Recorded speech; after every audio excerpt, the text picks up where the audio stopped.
Donald Trump will outline his immigration plan tomorrow night in Arizona, 9 o'clock Eastern, 6 in Arizona time. Here's Rudy Giuliani previewing what Trump might say. Roll tape. He's going to go after the most dangerous criminals first, then the less dangerous criminals second. And by the time we get there, then we'll see what our population is of non-criminal illegal immigrants. Katrina Pierson is with us. National Trump spokesperson is right there on your screens now. Katrina, welcome back to the program. Great to be here. Thank you. Now, Rudy Giuliani is very much inside the Trump campaign, and he just laid out a schedule. Go after the hardened criminals first, the illegals, then the not-so-hardened criminals, and then we'll look at the non-criminal element.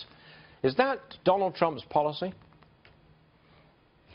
Well, yes, and you're going to see a lot more of this laid out tomorrow. And the important thing here is Mr. Trump wants to put out a strategy. He wants to get away from the vision and tell people exactly how he sees this unfolding in a Trump administration by securing the border and building the wall, because, yes, the wall will be built. And we have to enforce our current laws.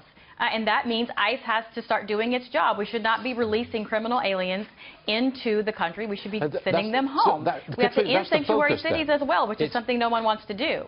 That's the focus then. The criminals amongst the illegals, they're out first, and out they go. That's the real focus here. Well, the real focus is securing the border. The primary deportation process will start with deporting criminal aliens in this country, as well as implementing an E-Verify system to make sure that Americans are getting the jobs that they deserve. Okay. Interesting polling numbers on Hispanic support for Donald Trump. Hispanics born outside the United States, immigrants, overwhelmingly support Hillary. That is 87-13. You got it. You can see it. Those born inside the U.S., native-born Hispanics, that's a lot closer. It's still wide apart, but it's 43 Hillary, 29 Donald Trump. Katrina, you've still got a long way to go. We do have a long way to go. And, you know, this really isn't just a Donald Trump problem. This was a Republican Party problem. And Mr. Trump is doing what he can to try to fill that gap. Mr. Trump inherited a lot of the minority deficit, and he's making inroads in that area as we speak. The polls also show that Hillary Clinton's favorability is really a little bit higher simply because of those who weren't born in this country, and I think that's telling as well.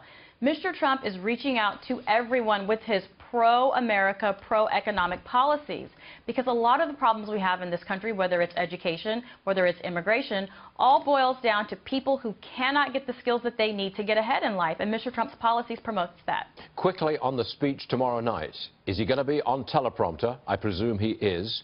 And is it a rally? Yes. So can he answer any questions from either the media or the audience? Does he plan to engage the audience in that way?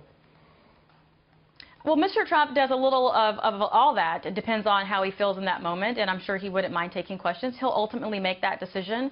But this is really about to clarify his policy, because what we have, Stuart, and you know this, I don't have to tell you, there's a difference between Donald Trump and his agenda for immigration versus Hillary Clinton in her first 100 days promoting amnesty, has no intention of securing the border, and wants to allow ISIS-infiltrated Syrian refugees into this country. There is a very stark binary choice in November. Katrina, thank you very much for joining us. We'll see you again tomorrow or soon for sure. Thank you very much indeed. Katrina Pierson. Got it.